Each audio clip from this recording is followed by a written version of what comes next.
সেটা ভিগুরাম বাবুর মতো বিজ্ঞজনদের কাছেই বুঝতে হবে, ভিক্ষা প্রার্থনা করে যে আমাকে একটু জ্ঞান দিন।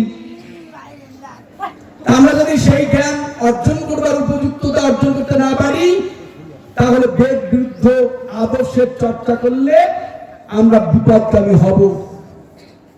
দেখুন, শ্লোকের বহু রকম অর্থ হয়, আক্ষরিক, লাক্ষণিক, ব্যঞ্জনামূলক। এই আলোচনা করতে গেলে অনেক সময় লেগে যায়, তবু দু চারটা বলবার চেষ্টা করছি। যেমন ধরুন, যুধিষ্ঠিরস্য যা কন্যা নকুলেন বিবাহিতা সহদেবেন যা পূজ্যা সা কন্যা বরদা ভব, একটা শ্লোক রয়েছে। এর আবিধানিক অর্থটা কিরকম? যুধিষ্ঠিরের কন্যাকে নকুল বিয়ে করলো, যুধিষ্ঠিরস্য যা কন্যা নকুলেন বিবাহিতা, আর ওই কন্যার পুজো করছে সহদেব, আর পুজো করে তার কাছে আশীর্বাদ চাচ্ছে, এটা একটা অর্থ। কিন্তু আমরা একটু আগে বললাম যে কখনোই ভাইয়ের কন্যাকে হিন্দুরা বিয়ে করে না, এটা শাস্ত্রসম্মত নয়। সনাতন শাস্ত্রে এই রীতি নেই। এক বর্ণ হলে বিয়ে হবে না। কি বলছে এখানে? অর্থ আসলে কি? যুধিষ্ঠির কে? যিনি ধীর স্থির অটল চঞ্চল হন না, সেই পর্বতকে বলা হয় যুধিষ্ঠির। যুধিষ্ঠিরেশ্বর যা কন্যা, যুধিষ্ঠিরের কন্যাকে পার্বতী, পর্বতের কন্যাকে পার্বতী। তাকে কে বিয়ে করেছিল? নকুল। কে নকুল? মহেশ্বরকে নকুল বলা হচ্ছে, শিবকে নকুল বলা হচ্ছে। ওনার কুলমান নাই, শ্মশানে থাকে, ভস্য ভূষণ গায়ে মাখে, উনি নকুল। নকুলেন বিবাহিতা সহদেবেন যা পূজ্যা। এই দেবী দেবতার জন্য নির্মিত যে সিংহাসন, সেই সিংহাসনে পুজো পান, তার পুজো করে ভক্ত আশীর্বাদ চাচ্ছে। সাকন্যা বরদা ভব, তুমি আমাকে আশীর্বাদ করো। তাহলে একই শ্লোকের কত রকম অর্থ হয় দেখুন। কেশবং পতিতং দৃষ্টা দ্রোণ হর্ষম উপাগত রুদন্তি পাণ্ডবা শব্দে হা কেশব হা কেশব। এর যদি আক্ষরিক অর্থ করেন তাহলে কি দাঁড়াবে? কেশবকে পড়ে যাওয়া দেখে দ্রোণ দৌড়ে গিয়ে তার বক্ষে বসলো, আর এই দৃশ্য দেখে পাণ্ডবেরা কান্নাকাটি শুরু করলো, হা কেশব হা কেশব। এ কি তোমার করুণ পরিণতি কেশব? বলতে পারে না? এই অর্থ মর্যাদা পাবে না, প্রশংসা পাবে না, কারণ এই অর্থ প্রকৃত পণ্ডিতরা গ্রহণ করবে না। কেশব আমরা কাকে বলছি? যিনি কৃষ্ণ, যিনি সর্বাপেক্ষা বড়, তিনি ভগবান। সেই কৃষ্ণকে কেশব বলা হচ্ছে, আর উনি পড়ে গেছেন। আর দ্রোণাচার্য তার উপাসক, তিনি গিয়ে তার পক্ষে বসেছেন। আর এই দৃশ্য দেখে পাণ্ডবেরা যার পক্ষ অবলম্বন করেছেন কৃষ্ণচন্দ্র, তারা কাঁদছে। এটা অর্থ হতে পারে? এটা অর্থ নয়। কি অর্থ তাহলে?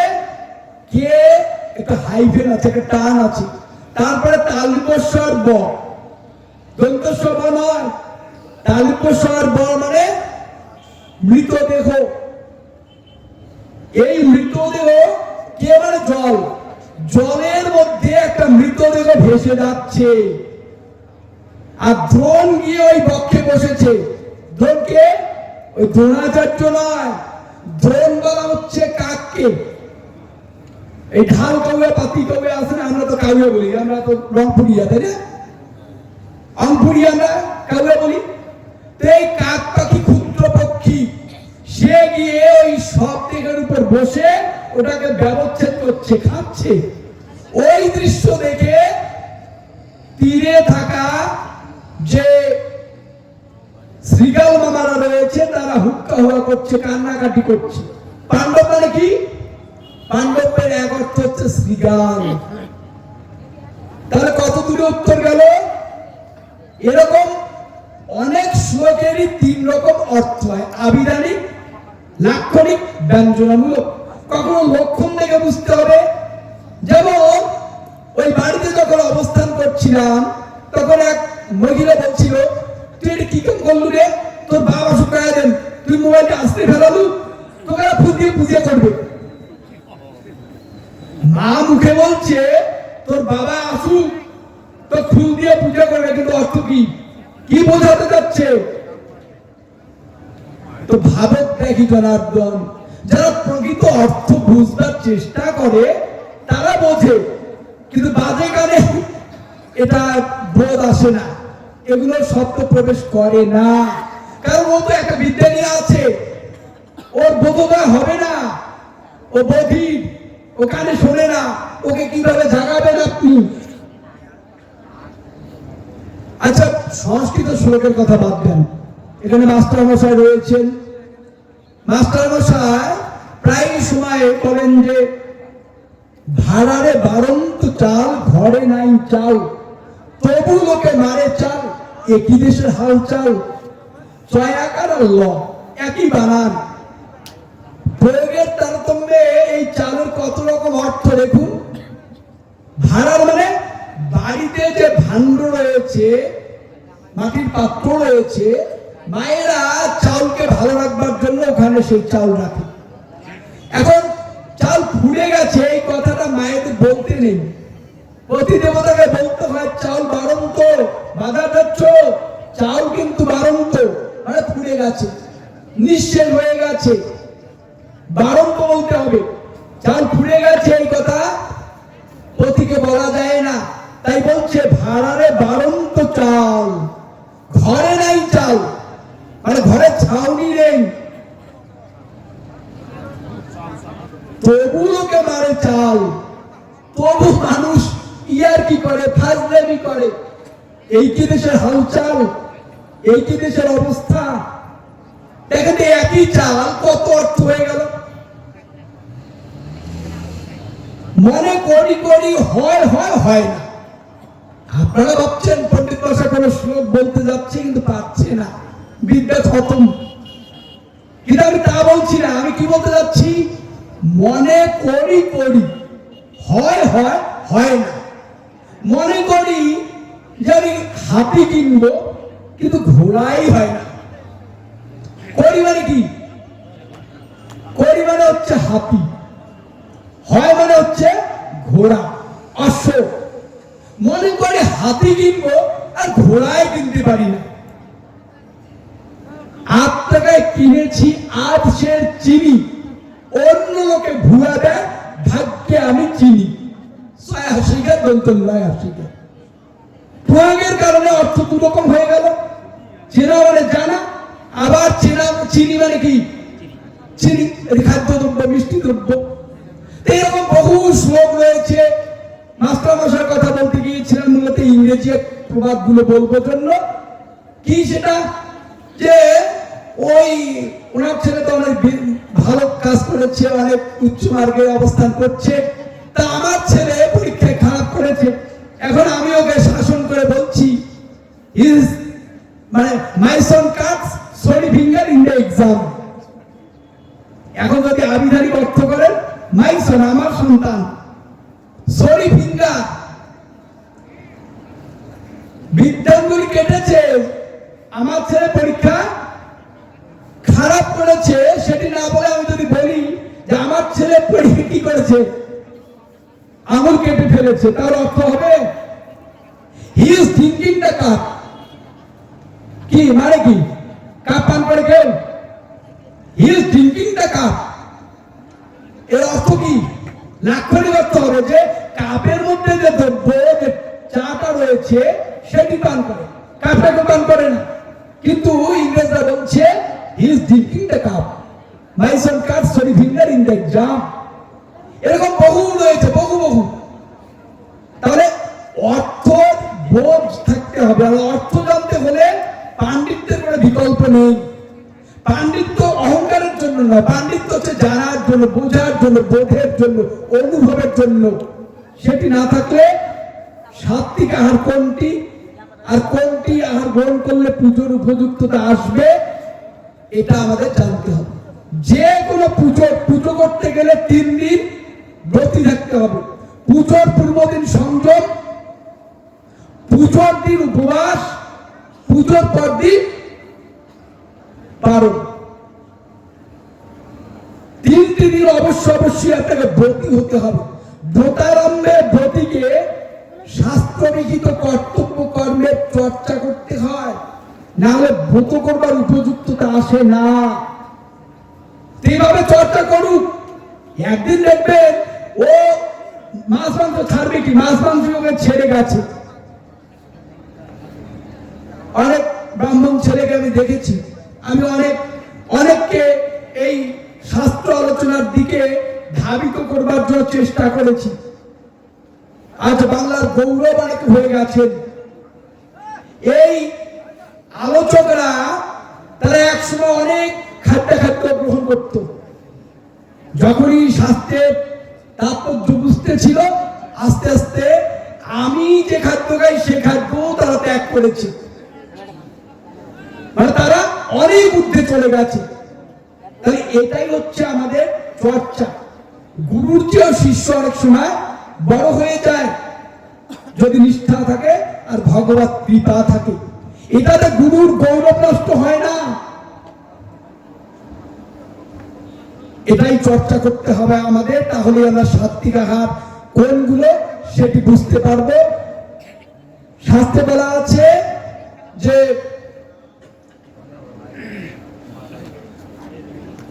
গোবচ্চ মামিসং ক্ষীরং ফলে গম্ভীর মামিসং আমিষং রক্ত শাকঞ্চ সদ্বঞ্চ দগ্ধমামিষং। গরু দুধ ভিন্ন আর যত দুধ পৃথিবীতে রয়েছে এটা আমিষ। শাস্ত্র বলছে, আমি বলছি না। তাহলে যারা সাত্বিক আহারী তারা কি গরুর দুধ খায় না? এটা তো আমিষ। আমিষ হলেও এটা সাত্বিক। সব আমিষই কিন্তু সাত্বিক নয়, আবার কোন কোন আমিষ সাত্বিক। গোবচ্চ মামিষং, বর্জ্য ত্যাগ করা। ক্ষীরং ফলে জাম্বির মামিষং, ফলের মধ্যে জামির, এক ধরনের লেবু জামির, এটি আমিষ। যারা বলছেন আমরা সাত্বিক আহারী, ওরা অনেক সময় উপবাস দিলেও ওটা চিপিয়ে রস বের করে খাচ্ছে। ওটা কিন্তু ভুল। আমিষং রক্ত শাকঞ্চ, আপনি সাত্বিক আহারী কিন্তু যদি লাল সবজি খান, লাল শাক খান, তাহলে আপনি আমিষ খাচ্ছেন। গাজর খাচ্ছেন, ভোগে গাজর দিচ্ছেন, মনুসংহিতার ৫ম অধ্যায় পড়ে দেখবেন যে গাজর দ্বিজাতির আদৌ আহার কিনা। শুধু ওই ছাগল পাঠা বা অন্য দ্রব্য খেলেই আপনার সাত্বিকতা চলে যাচ্ছে। একবার গাজরটা খাওয়া যায় কিনা দ্বিজদের উপনয়নধারীদের একটু দেখবেন ভালো করে।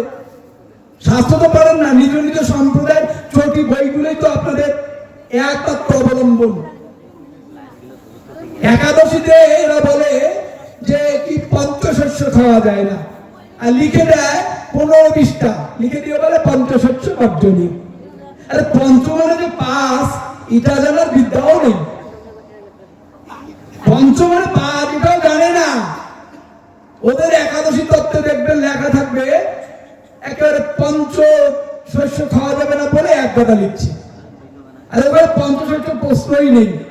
আমি তো একটু আগে বললাম যে কোন রকম আহার গ্রহণ করা যাবে না। কে আহারকে গ্রহণ করবে না, অনুকল্প করবে কখন?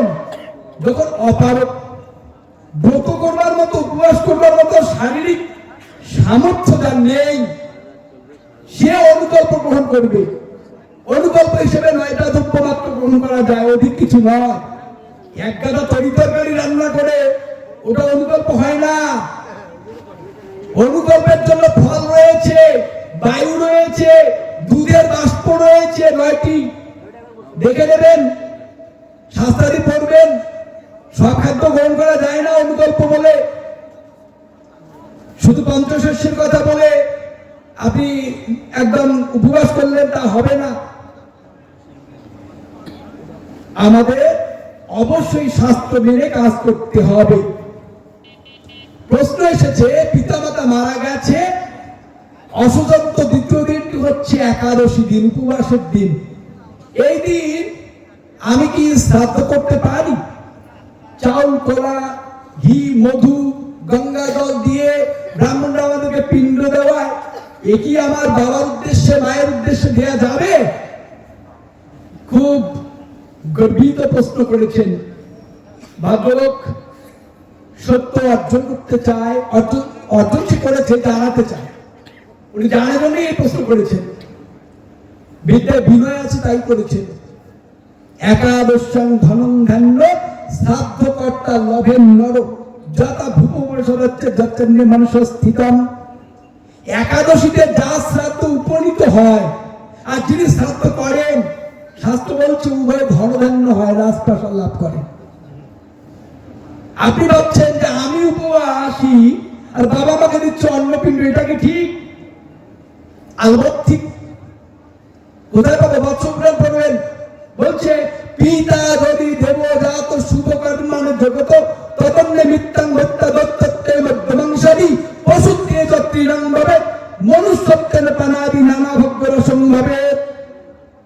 বলছে আপনি অন্নপিণ্ডই দিবেন, অন্নপিণ্ড দেবেন, আর আপনার পিতা যদি ভালো কর্ম করে থাকে, পরম বৈষ্ণব হয়ে থাকে, তাহলে তার মৃত্যুর পরে সে তো চলে গেছে কোথায়? বিষ্ণু লোকে।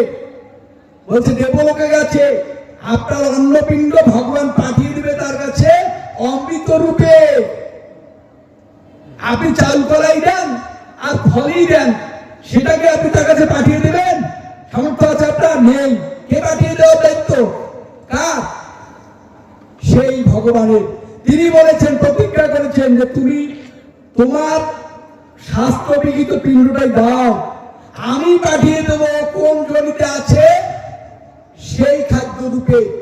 বলতে যদি দুর্ভাগ্যবশত খারাপ কর্মের ফলে আপনার বাবা নরকগামী হয়, যদি রাক্ষস জনিতে জন্মগ্রহণ করে, বলছে রক্ত মাংস হিসেবে তোমার দিয়া অন্নপিণ্ড আমি তার কাছে পাঠিয়ে দেব।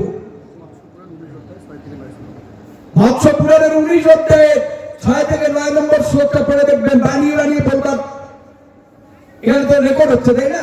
যদি খুঁজে না পায় তখন কি গালি দেবে না আমাকে?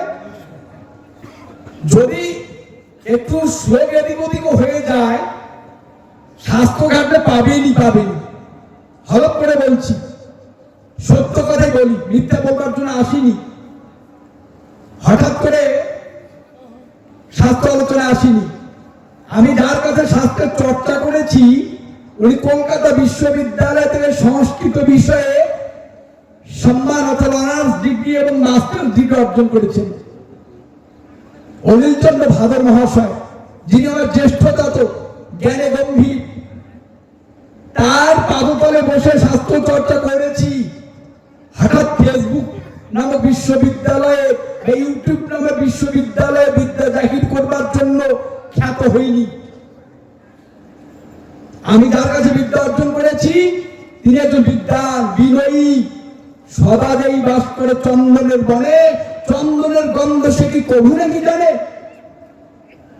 আমার বিদ্যা হয়তো অত নেই, কিন্তু সবসময় তার পাদদেশে বসে চর্চা করেছি। কিঞ্চিত হলেও তো নিশ্চয়ই ভগবানের কৃপা হয়েছে, সেটাই বলবার চেষ্টা করি। বানিয়ে বানিয়ে কোনো কথা বলি না। শাস্ত্র বলছে যদি সে পশু জনিতে জন্মগ্রহণ করে, বলছে পশুর যে খাদ্য তৃণলতা, সেরূপেই তোমার দেওয়া অন্নপিণ্ড আমি তার কাছে পাঠিয়ে দেব। আর কি বলেছে? নানা ভোগ্য রসম্ভবে। যদি সে মনুষ্য রূপে জন্মগ্রহণ করে, তাহলে মানুষ যেমন নানা খাদ্য গ্রহণ করে, ওই নানা খাদ্য রূপেই তার কাছে পাঠিয়ে দেব তোমার দেয়া পিণ্ড। তাই আমি অন্নপিণ্ড একাদশীর দিনে দিচ্ছি, সেটা ভগবান যার কাছে পাঠিয়ে দেবেন, তিনি যে জনিতে জন্মগ্রহণ করবেন তার কর্মফল বসে সেই জনির উপযুক্ত খাদ্য হিসেবেই পাঠিয়ে দেবেন। এ ব্যাপারে বহু শ্লোক রয়েছে শাস্ত্রের। এই নীলফামারী জেলাতেই একটা বিশেষ অঞ্চলে নিয়ে আমাদের বিতর্ক হয়েছিল। ইউটিউবে আপনারা একটু সার্চ করলেই পাবেন। সেখানে অনেক প্রমাণ দেওয়া হয়েছিল। প্রতিপক্ষে যারা ছিলেন তারাও বিজ্ঞজন, তারাও অনেক অধ্যয়ন করেছিলেন, তারাও তথ্য দেখানোর চেষ্টা করেছে, কিন্তু যুক্তি এবং তথ্যে একসময় তারা পরাভূত হয়েছে, সত্য মেনে নিয়েছেন। এই সত্যই সনাতন ধর্ম, তাই সত্যে সুস্থির থাকতে হবে। নমস্কার প্রণাম দুটোর মধ্যে কি পার্থক্য প্রশ্ন করেছে। নমস্কার আর প্রণাম, প্রকৃষ্ট রূপে নতি স্বীকার করাকে বলা হয় প্রণাম। প্রকৃষ্ট রূপে যখন গড় হয়ে প্রকৃষ্ট রূপে প্রণাম নতি স্বীকার করবেন, আত্মসমর্পণ করবেন, সেটা প্রণাম। গুরুজন, ব্রাহ্মণ, দেবতা এদের উদ্দেশ্যে, বিশেষ করে গুরুজনদের উদ্দেশ্যে, ব্রাহ্মণদের উদ্দেশ্যে প্রণাম শব্দের প্রয়োগ অধিক শাস্ত্রসম্মত। একটা মৌখিকভাবে নতি স্বীকার করা আর একটা প্রকৃষ্ট রূপে নতি স্বীকার করা, দুটিরই নির্দেশনা শাস্ত্রে রয়েছে। একটা মৌখিকভাবে, একটা বিশেষ প্রক্রিয়ায়। পঞ্চাঙ্গ, আমাদের বিভিন্ন রকম প্রণামের ব্যবস্থা রয়েছে, ষষ্ঠাঙ্গে রয়েছে, পঞ্চাঙ্গে রয়েছে। এইভাবে আমাদের গুরুকে প্রণাম করতে হয়, এভাবে না, এভাবে ডান হাতে ডান পা, বাঁ হাতে বাঁ পায়ে স্পর্শ করে গুরুকে প্রণাম করতে হয়। যখন গোবিন্দকে প্রণাম করবে একটু বামে রেখে, একটু বামে, ঈশ্বর বামে। অনেকে উল্টো দিকে একদম হয়ে যায়, মানে গোবিন্দ আছে পূর্ব দিকে, ওরা একদম দক্ষিণ দিকে ঝুলে পড়েছে, ওটি নয়। শাস্ত্র বলছে ঈশ্বর বামে, ঈশ্বর অল্প। আবার যদি আমি শক্তির পুজো করি, মা কালীর পুজো করি, প্রণাম করব, তখন আমাকে কি করতে হবে? ডান দিকে মাকে রেখে প্রণাম করতে হবে, আর বাবা মাকে সম্মুখে রেখে প্রণাম করতে, গুরুকে সম্মুখে রেখে প্রণাম করতে হবে। এগুলো আমাদের জানতে হবে।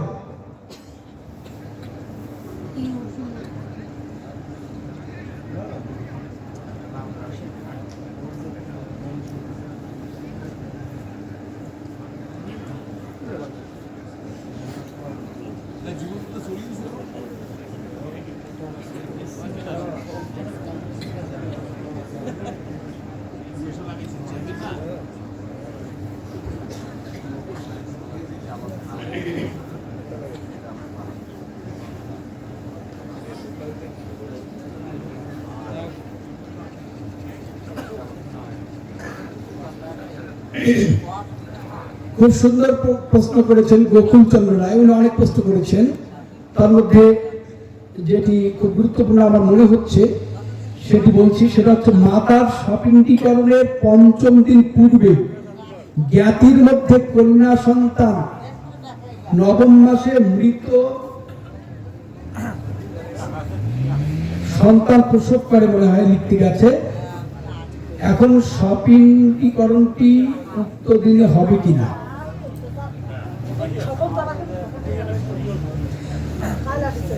মানে মূল কথা হলো যে আপনার মানে পরিষ্কারভাবে প্রশ্নটা বুঝতে পারিনি। যদি আপনি বলেন যে অশৌচ উৎপন্ন হয়েছে স্বপিণ্ডীকরণের পূর্বে, তখন আমি স্বপিণ্ডীকরণটা কবে করব? এটা আপনি অশৌচন্ত দ্বিতীয় দিনে করতে পারেন। আর যদি মৃত সন্তান প্রসব করে তাহলে কিন্তু পূর্ণ জননা শৌচ।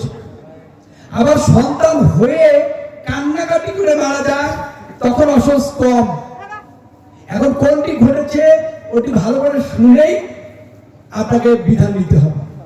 তবে অশৌচের মধ্যে শ্রাদ্ধ করা যাবে না, নকুর্যে শ্রাদ্ধ মা শৌচে, অশৌচের মধ্যে শ্রাদ্ধ করা যায় না। ঠিক আছে, আপনি আচ্ছা আচ্ছা, মৃত সন্তান জন্মগ্রহণ হলে পূর্ণ জননা শৌচ, তাই জননা শৌচ অন্তে আপনাকে 13 দিনের দিন যদি ক্ষতি হয়ে থাকে সেই দিন ওই শ্রাদ্ধটা করতে পারবেন। যদি সেখানেও পতিত হয় তখন বলছে যে শ্রাদ্ধ বিঘ্নে সমুৎপন্নে মৃতা বিহিতে তথা একাদশং পকুর্বিতে কৃষ্ণপক্ষে বিশেষত। কৃষ্ণপক্ষের একাদশীতে করতে পারে, নতুবা অমাবস্যা তিথিতে প্রতিশ্রাদ্ধ উত্তোলন করা যায়। প্রথম কথা হলো, যদি এরকম অসুচের কারণে শ্রাদ্ধ পতিত হয়, অসুচন্ত দ্বিতীয় দিনে করতে হয়।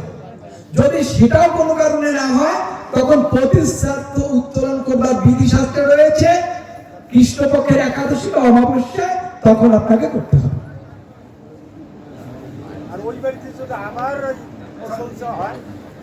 যতদিন অসুখ চলবে অসুখের শ্রাদ্ধ হবে না, এটাই মূল কথা।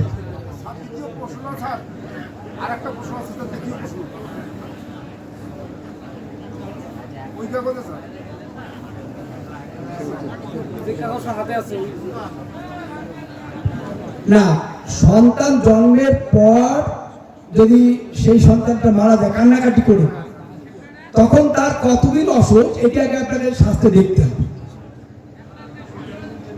না, এটা পূর্ণাসুখ হওয়ার কথা না, দেখতে হবে একটু। মানে সব জায়গায় মুখস্থ আছে অসুখ বিধি খুব কঠিন। মানে অসুখ মধ্যে মারা গেলে একরকম, জন্মাসুখের মধ্যে আবার জন্মাসুখ পরে মারা গেলে অসুখ একরকম। অর্থাৎ হঠাৎ করে এখানে যেহেতু মিডিয়া চলছে, অর্থাৎ আমাকে একেবারেই বলতে হলে সংযতভাবেই বলতে হবে, দেখে বলতে হবে।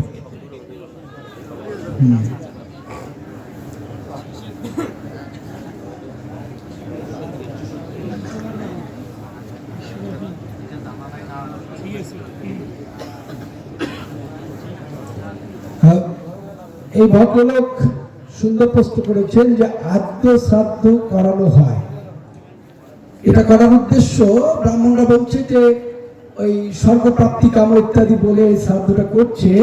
এটাই যদি হয় তাহলে মুখ্য হবে কৃষি, মুখ্য তো নিজ কর্মফলে হবে। আপনি অন্তকালে তো মামেব সর্বমুক্ত কলে বরম, যদি মৃত্যুর সময় ভগবানের চিন্তা করে, চিন্তা কৃষ্ণ মুক্ত ভবতি সংস্কৃতি রীতি, যদি চিত্ত দ্বারা কৃষ্ণকে চিন্তা করে আপনি দেহত্যাগ করেন তাহলে মুখ্য হবে। আর স্বর্গ নরক তো আমার কর্মফলের জন্য আমি পাবো, বা আমার সন্তান পিণ্ড দিয়ে আমাকে কি করবে, পুত্র নরক থেকে রক্ষা করবে, এই তো। কিন্তু নিজের কর্মফল আমাকে ভোগ করতেই হবে। এটা অনেক প্রশ্ন করেছেন, আসলে উঠে যাচ্ছে সবাই, অতএব আমি এতগুলো প্রশ্নের উত্তর এখন আর দিতে যেতে চাচ্ছি না।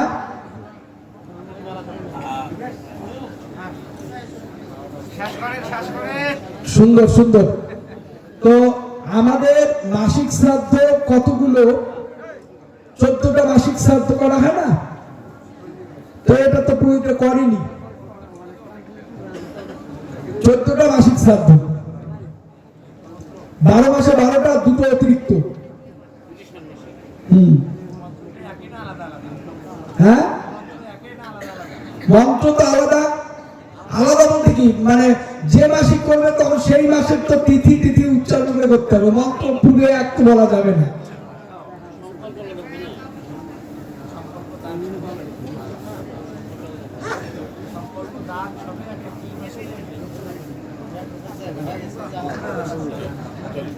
সুন্দর প্রশ্ন করেছেন যে আমরা ক্ষত্রিয় বংশোদ্ভূত, গোবিন্দ পুজো করি, আমরা কি গোবিন্দের উদ্দেশ্যে রন্ধনকৃত অন্ন নিবেদন করতে পারি? আপনি লুচি সুজি এগুলো দিতে পারেন, অন্ন রান্না করে দিতে হলে একজন ব্রাহ্মণকে ডেকে দেওয়াটাই উত্তম।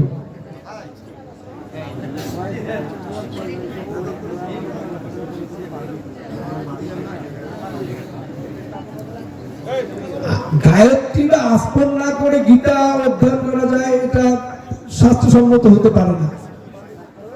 অবশ্যই আস্পন করতে হবে যদি আপনি উত্তম ফল চান।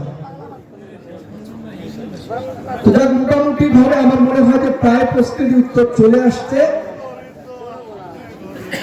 একটা প্রশ্ন এসেছে যে বর্ণ জন্মগত না গুণগত, এটা বিশাল প্রশ্ন, বিশাল উত্তর।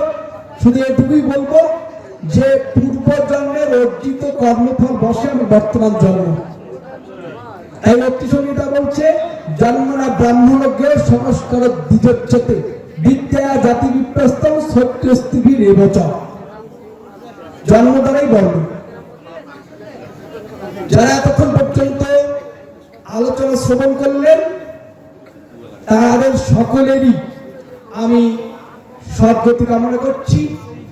জয় হোক আপনাদের সকলের, জয় হোক ভগবান শ্রীকৃষ্ণচন্দ্রের, জয় শ্রীকৃষ্ণ।